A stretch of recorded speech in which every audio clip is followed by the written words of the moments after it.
Assalamualaikum warahmatullahi wabarakatuh.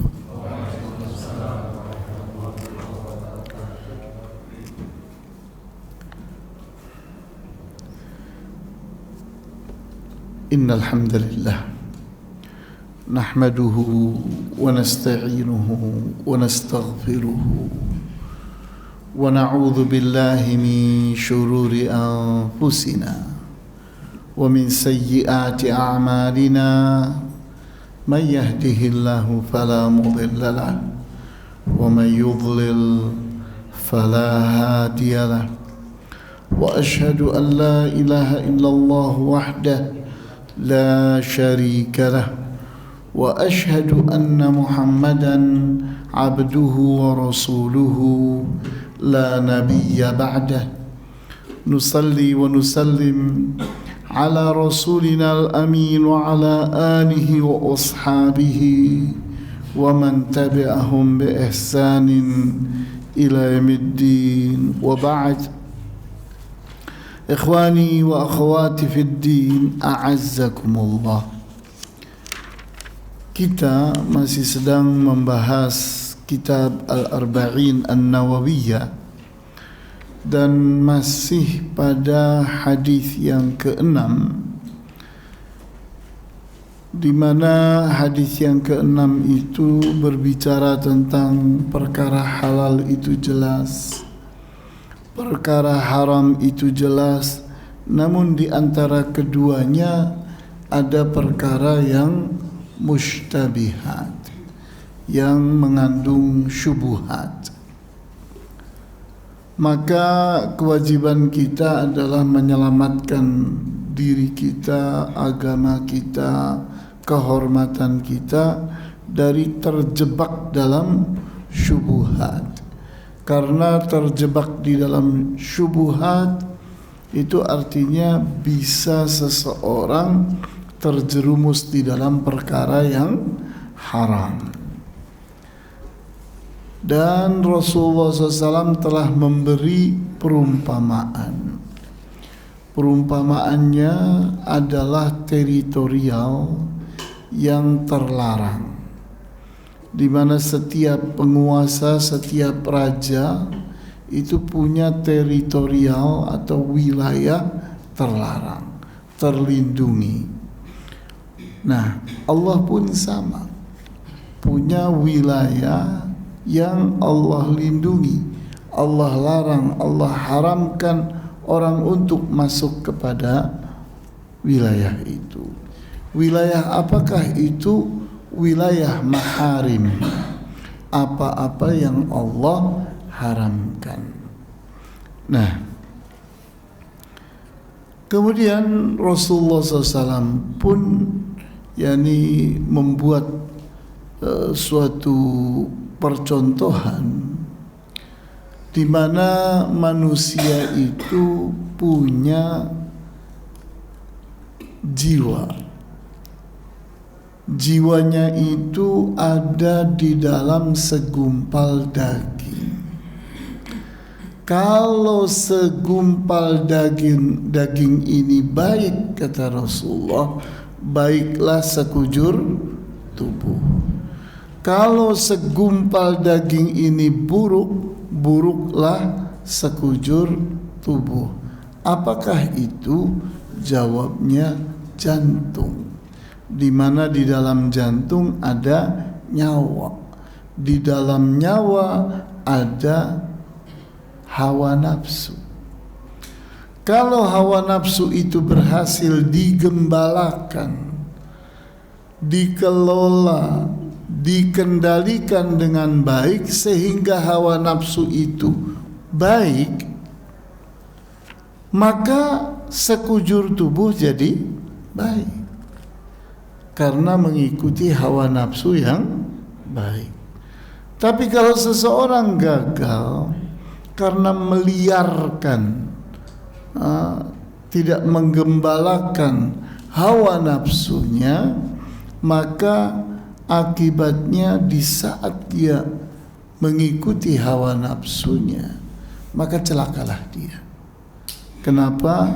Karena hawa nafsunya membawa-bawa dia kepada perkara yang haram, perkara yang syubhat dan seterusnya. Pada saat yang lalu kita telah menyelesaikan syarah atau keterangan dari Al-Imam An-Nawawi. Kemudian kita pun telah berada di tengah-tengah keterangan atau syarah dari Al-Imam Ibnu Daqiq Al-Id. Kita ingin lanjutkan. Beliau katakan, wa amma in jawaza naqid ma tarajjaha indahu bi amrin mawhumin la asla laha katarki isti'mali ma'in baqin ala awsafihi makhafata taqdiri najasatin waqa'at fih. Adapun seseorang yang membenarkan atau membolehkan lawan dari sesuatu yang telah dianggapnya benar karena alasan-alasan yang tidak kuat, yang tidak berdasar. Contohnya menggunakan air tersisa yang ternyata air tersisa itu telah memiliki sifat-sifat yang semestinya dia tidak gunakan untuk wudu. Kita tahu bahwa air itu di saat dia itu seperti ini, bening, tidak keruh, tidak terasa rasa di sana, tidak berbau, maka dia itu air yang tahirun mutahhirun, bersih dan membersihkan. Namun jika air seperti ini dia sudah berubah warnanya, berubah rasanya, maka bolehkah kita menggunakannya sebagai alat berwudu? Tidak boleh, karena sudah keluar dari posisi dia sebagai air. Dia tahir, boleh diminum. Dia bersih, boleh diminum. Tidak najis, tidak, karena tidak berbau najis, tidak masuk ke dalamnya najis, sehingga kita tidak bilang itu najis. Kita bilang ini tahir, bersih, tapi tidak mutahhir. Tahirun ghairu mutahhirin, bersih tapi tidak bisa membersihkan. Ya atau tidak? Bisa dimengerti? Air jeruk, air teh, air sirup, bisakah digunakan untuk membersihkan? Tidak bisa. Nah, tidak boleh digunakan untuk berwudu atau mandi air jeruk. Iya. Nah, kemudian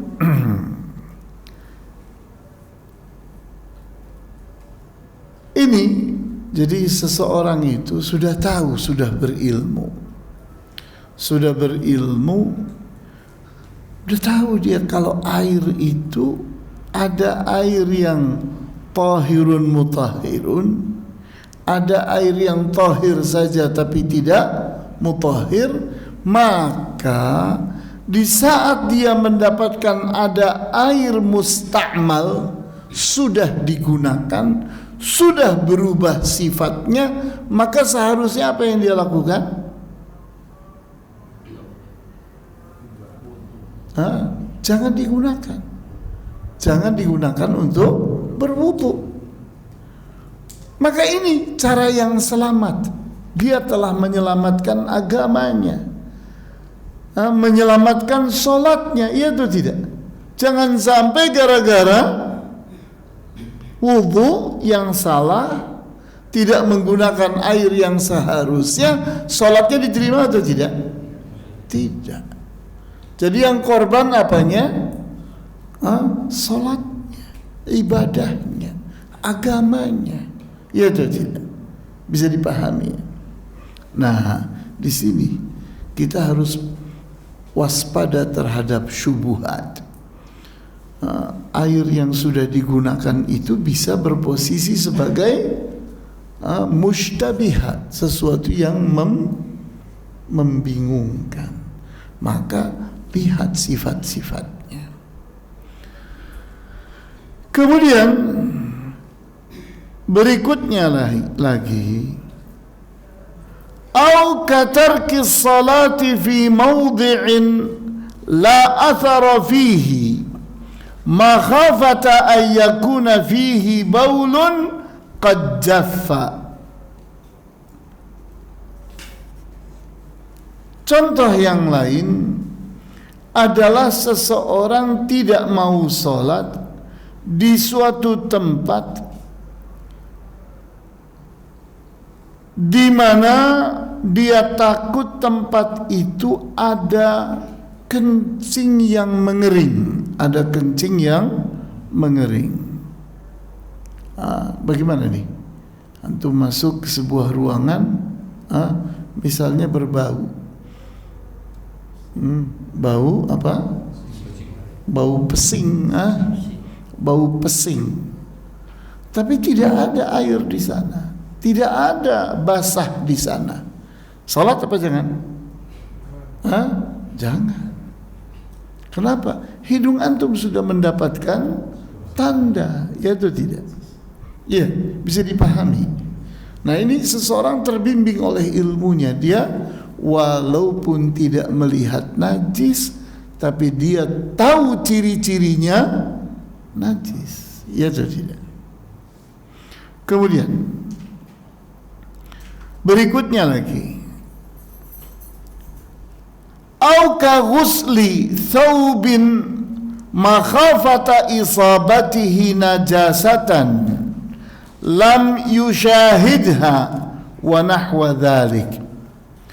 Seseorang menghindar dari sebuah pakaian untuk dipakai, maka dia cuci.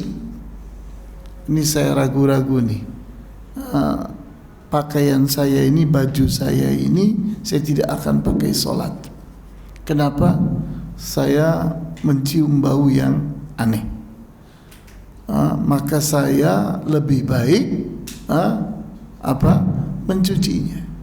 Saya pakai nanti setelah dicuci, sehingga sudah tidak ada lagi syubhat, sesuatu yang membingungkan. Iya atau tidak?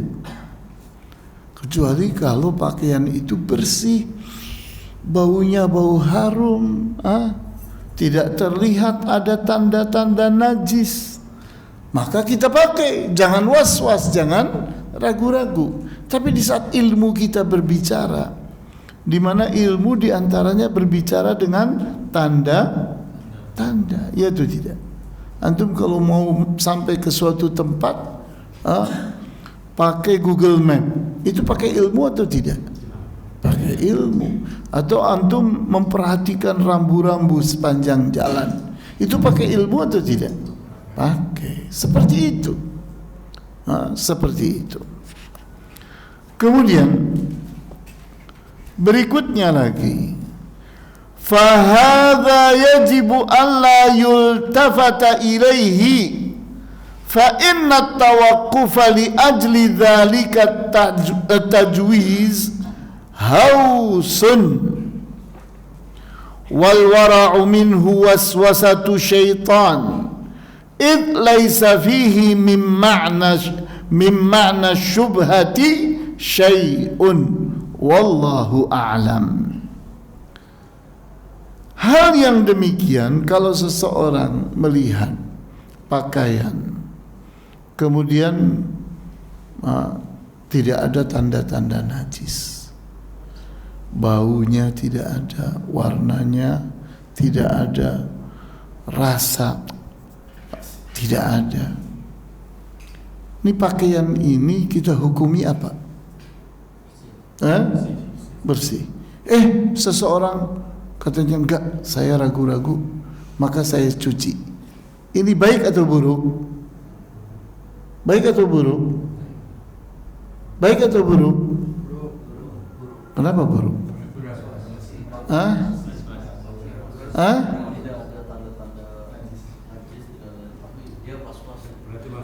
Kenapa? Kalau waswas kenapa? Boleh waswas?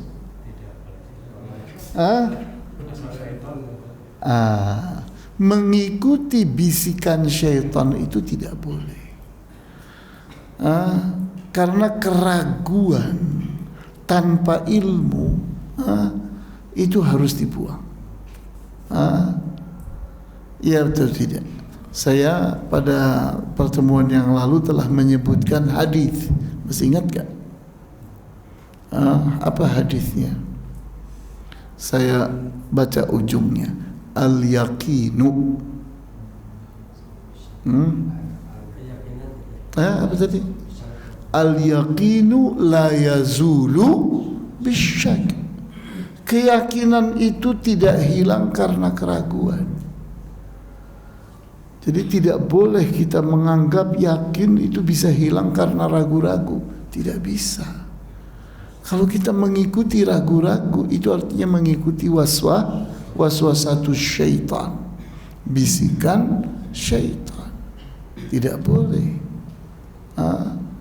Sehingga Rasulullah mengingatkan bahwa keyakinan itu tidak hilang karena keraguan. Antum sudah berwudu belum? Sudah berwudu belum? Jangan-jangan sudah kentut. Batal atau belum? Kita bilang saya wudu dalam keyakinan, saya kentut dalam keraguan. Maka yang menang yang mana? Yakin. Seseorang kentut, yakin, kentut semar. Sudah. Berikutnya ragu-ragu, sudah wudu lagi belum ya? Di sini hukumnya apa? Harus wudu lagi, karena kentutnya yakin, sedangkan wudu laginya ragu. Ragu tidak boleh menghilangkan yakin. Bisa dipahami?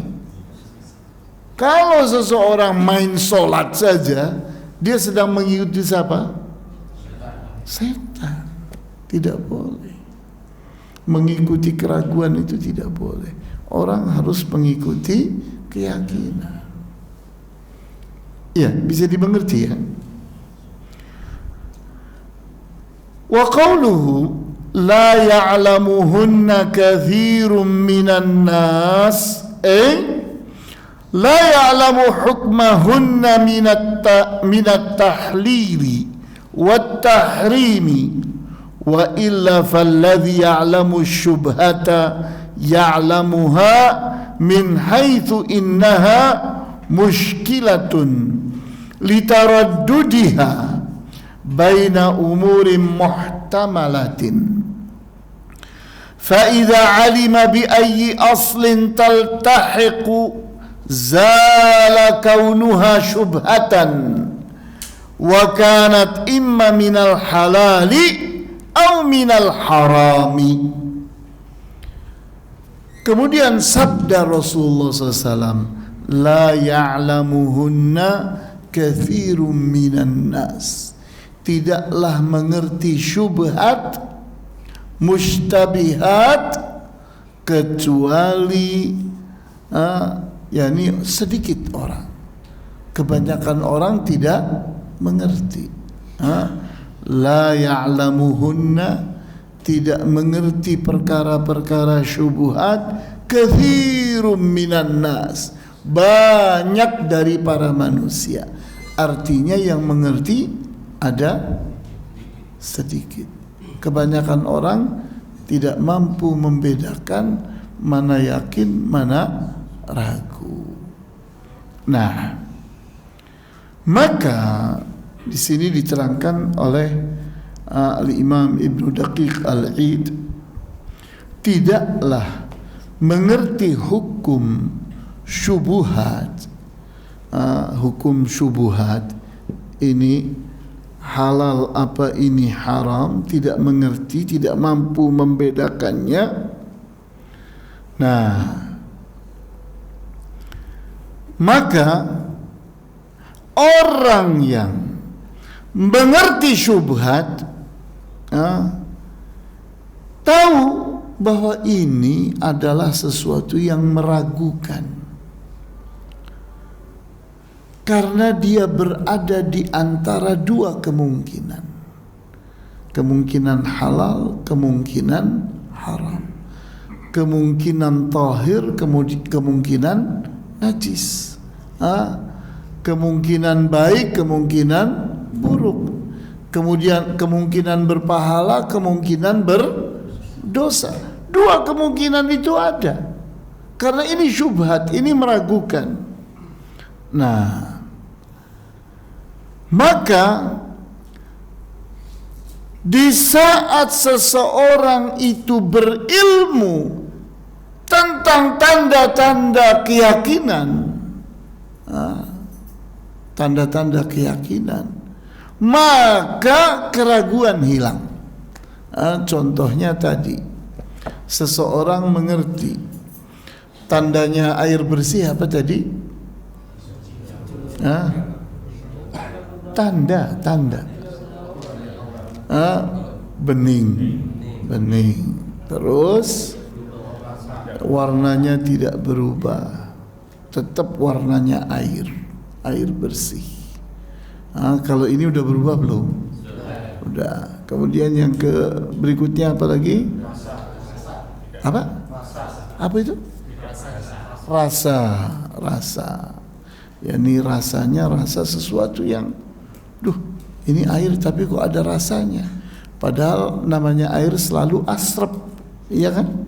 Ini kok ada rasanya, manis atau gurih atau malah asin atau apa. Nah, ini meragukan. Kemudian berikutnya lagi apa? Bau. Di saat air berbau itu masalah. Apalagi berbau najis. Ya. Di saat air itu bersih dari itu semua, apa hukumnya? Suci. Bersih dan membersihkan. Suci itu adalah bersih dan membersihkan. Itu suci. Kalau bersih saja, ya bersih namanya. Ya, sandal bersih, baju bersih, air bersih. Nah, kapan disebut suci? Di saat punya dua sifat, bersih dan membersihkan. Ya. Kemudian kalau seseorang sudah berilmu bahwa ini tanda-tanda halal, ini tanda-tanda haram, maka hilanglah apa tadi? Keraguan. Wa fihi dalilun ala anna syubhata laha hukmun khasun biha yadullu alaihi dalilun syar'iyyun yumkinu an yasila ilaihi ba'dun nas. Hadis yang mengatakan la ya'lamuhunna katsirun minan nas, tidak mengerti syubhat kebanyakan orang. Nah, ini dalil bahwa syubhat itu memiliki hukum-hukum khusus. Nah, di mana hukum khusus ini ada dalilnya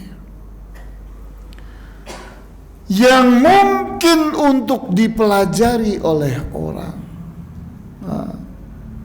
Iya atau tidak? Antum sekarang mengerti hukum khusus antara air yang boleh dipakai berwudu dengan yang tidak, iya atau tidak? Nah, itu maksudnya. Seseorang berilmu tentang tanda-tanda. Tentang tanda-tanda.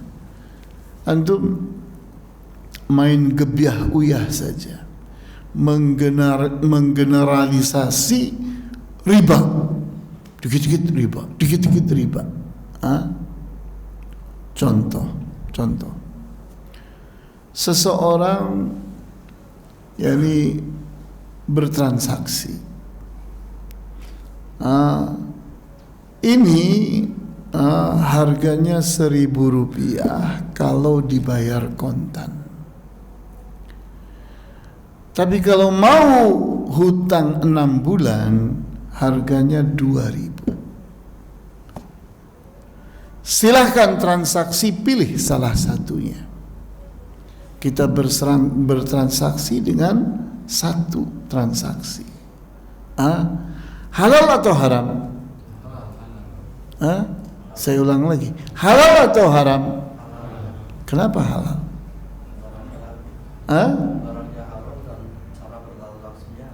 Kenapa? Kok cara bertransaksinya kan tadi menyebut dua harga.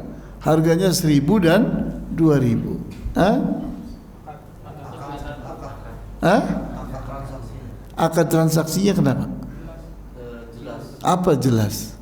Pakai speaker.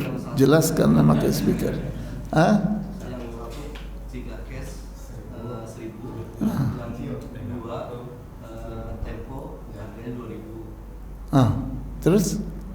Jelas kesepakatan yang jelas.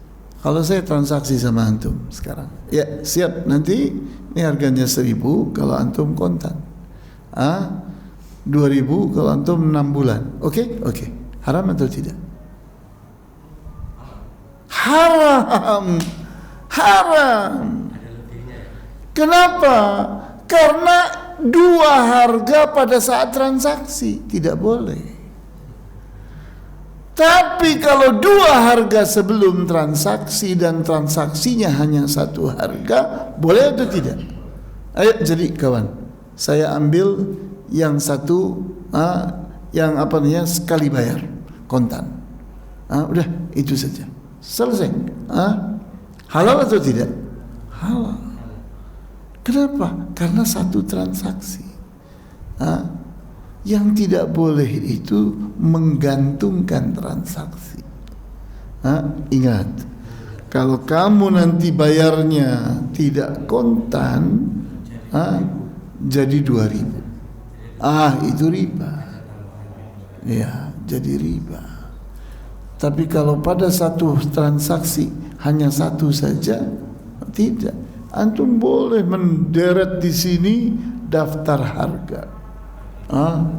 Daftar harga kalau kontan 1.000, sebulan 2.000, 3 bulan 4.000, silakan. Tapi saat transaksi harus satu.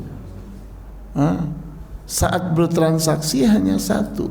Pricing memberi harga silakan banyak. Tapi waktu bertransaksi hanya satu harga. Iya. Paham atau tidak? Di saat seseorang itu bingung, ini gimana ini? Orang bertransaksi tapi ngambang. Nah, itu dia, itu syubhat. Itu syubhat. Yang kamu jadikan yang mana? Jadikan sana. Satu saja yang kamu jadikan, tidak boleh diambangkan. Karena mengambangkannya itulah riba. Ya atau tidak? Bisa dipahami?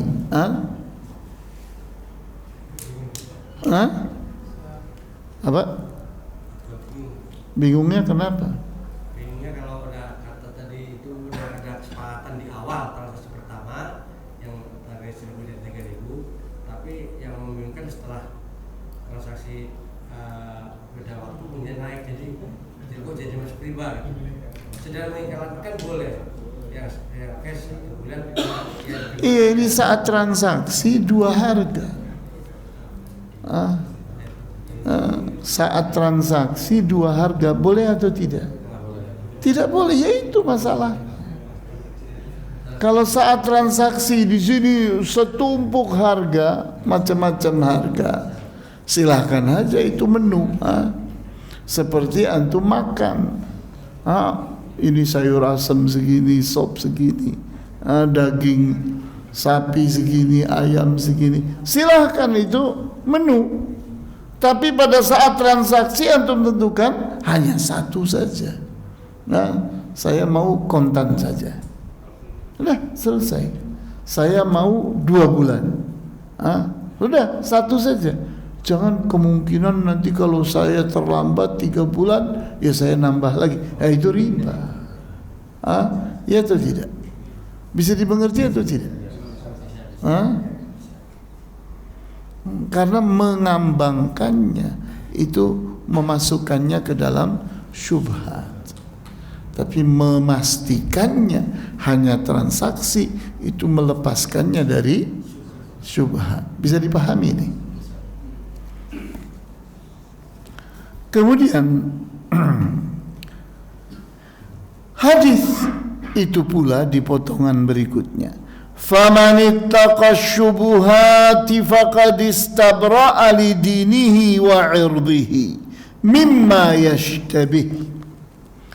Barang siapa yang melindungi dirinya dari syubhat-syubhat, maka dia telah menyelamatkan agamanya dan kehormatannya dari syubhat.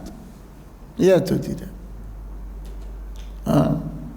Jadi kalau seseorang itu melihat syubhat, maka pertanyakan diri kita, berilmu atau tidak?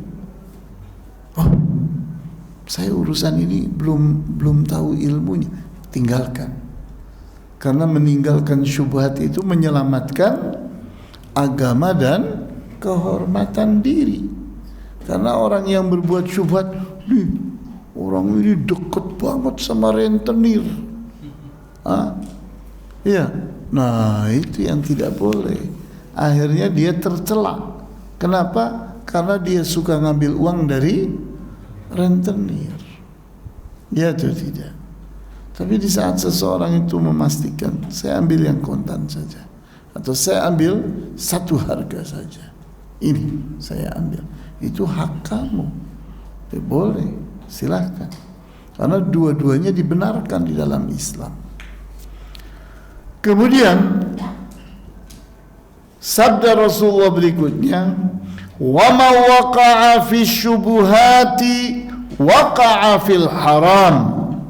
Dan barang siapa yang terjerumus di dalam syubuhat-syubuhat, maka dia terjerumus di dalam perkara haram. Nah, fadzalika yakunu biwajhain. Hal ini ada dua wajahnya. Tampilannya ada dua macam. Ahadihima, yang pertama, anna man lam yattaqillaha wa tajarra'a 'ala syubuhati afdhat bihi ilal muharramat. Barang siapa yang tidak bertakwa kepada Allah dan berani melakukan perkara syubhat, maka dia terjerumus di dalam perkara haram. Wa yahmiluhu at-tasahulu fi amriha 'ala al-jur'ati 'ala al-haram. Dan dia diseret-seret oleh menggampangkan, sikap menggampangkan syubhat, menganggap enteng syubhat, meremehkan syubhat, alal jur'ati alal haram, maka dia nekat yang kemudian akibatnya dia berbuat haram. Seseorang sudah ditegur oleh kawannya, kawan, sini, kamu jangan ke situ. Ini pegadaian, ini tempatnya syubhat. Hindari. Maka dia semestinya menghindari. Kecuali kalau seseorang berilmu, enggak, saya mau beli kontan. Oh ya sudah, silakan. Iya atau tidak? Boleh atau tidak kita beli di tempat kreditan tapi belinya kontan? Boleh? Boleh. Apakah kita tetap mengatakan orang ini terjerumus di dalam syubhat karena masuk di tempat pegadaian atau masuk di tempat kredit? Ini banyak riba di sini, syubhat di sini. Nah, kita di sini mewaspadakan orang perlu, tapi harus menghargai ilmu orang. Harus menghargai ilmu orang. Kalau seseorang berilmu tahu mana yang halal, mana yang haram, dia tahu ciri-cirinya apa, maka lepaskan. Ya tuh. Kalau orang bodoh, memang kita harus suruh waspada. Tapi kalau orang itu berilmu, biarkan. Orang berilmu mengerti mana yang boleh, mana yang tidak boleh. Bisa dimengerti ini? Bisa atau tidak? Nah, kama qala ba'duhum as-saghiratu tajurrul kabirata wal kabiratu tajurrul kufra. Seperti dikatakan oleh sebahagian dari para ulama, perkara kecil itu bisa menyeret orang menjadi perkara besar, dan perkara besar itu bisa menyeret orang kepada perkara kekafiran. Dosa kecil itu kalau seseorang mengentengkannya, cuman dosa kecil. Contohnya apa? Seorang mengentengkan riba dan namimah, menghina orang. Dosa, iya sih dosa, tapi dosa kecil katanya. Mengentengkan, mulutnya gampang mencela, mulutnya gampang menghina, mulutnya gampang bergosip, menyebut-nyebut cacatnya orang, kelemahan orang. Lama-lama orang yang berani berbuat dosa kecil belum akan masuk dalam perbuatan haram.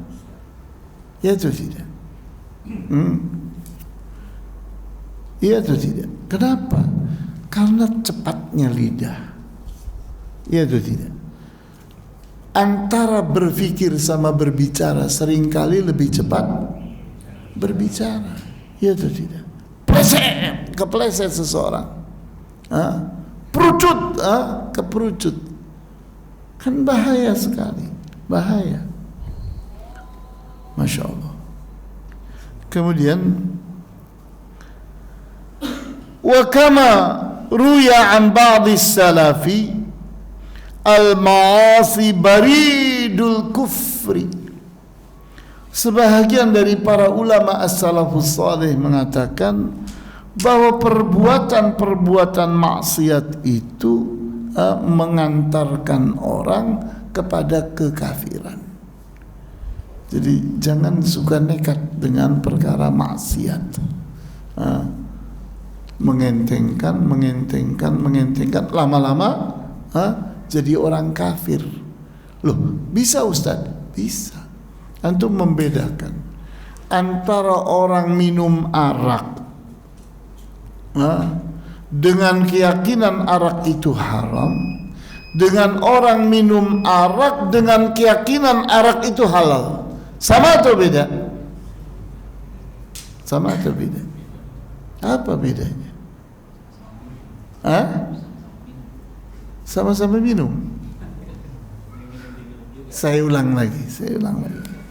Seseorang minum arak nih, minum arak dengan keyakinan bahwa arak itu haram. Ini si A minum arak, dia yakin bahwa arak itu haram. Si B minum arak juga, tapi dengan keyakinan bahwa arak itu halal. Sama atau beda? Dosanya sama atau beda? Apa bedanya? Hah? Iya, menghalalkan apa yang diharamkan oleh Allah. Hukumnya apa? Kufur, kekafiran. Jangan ngomong kafir, jangan ngomong kafir. Kufur artinya itu perbuatan kekafiran karena menentang syariat Allah. Ya atau tidak? Kalau ngomong kafir nanti dulu, karena bisa jadi orang ini bodoh, ya kan? Orang bodoh tidak boleh dihukumi, ya atau tidak? Atau orang ini terpaksa mengucapkan itu. Hah? Bisa dimengerti? Hah? Jadi berbuat maksiat itu bisa mengantarkan orang kepada kekafiran, karena suatu saat dia akan mengentengkan maksiat dan menghalalkannya. Maka orang menghalalkan maksiat, dia telah berbuat kufur, berbuat kekafiran. Bisa dimengerti? Ya. Ya, silakan. Azan.